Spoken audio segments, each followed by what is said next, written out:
Sénateur Klein, Sénateur Gold, dans l'ordre sessionnaire adopté le 4 juin, le gouvernement a inclus un ordre de référence pour changer les règlements afin de reformater la période de questions. Cela signifie qu'un comité peut créer un rapport qui ne serait pas assujetti au veto des comités sénatoriaux.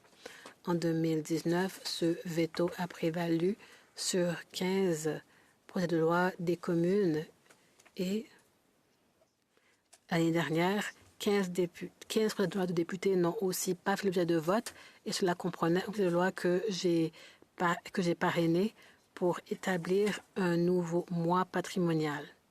Le projet de loi a plutôt passé 22 mois dans cette chambre. Sénateur Gold, pour avoir un système juste et transparent pour ceux qui ne siègent pas au Sénat, est-ce que le gouvernement serait prêt à avoir un ordre de référence sur ce dossier? Sénateur Gold, merci beaucoup pour la question.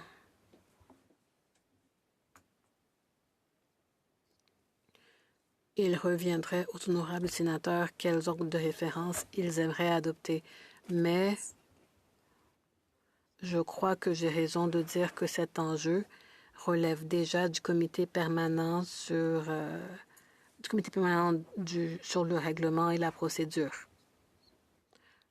Alors, je renverrai cette question au comité pour qu'ils décident s'ils aimeraient poursuivre cette question. Sénateur Klein. Alors, lors du débat de l'an dernier sur les changements au règlement du Sénat, le sénateur Dalphond a dit que l'article 36 de la loi sur la Constitution 1967 exige des votes majoritaires au Sénat. Il a dit que cette exigence sous-entend que notre règlement ne comprend pas les vétos. Alors, si les sénateurs se sont servis de vétos constructifs au fil du temps sur des projets de loi n'émanant pas du gouvernement, cela correspond-il à l'article 36 de la Constitution?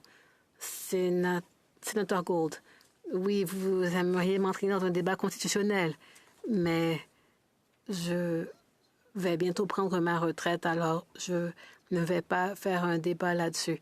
Mais c'est une question très importante qui devrait mener à un débat et des consultations.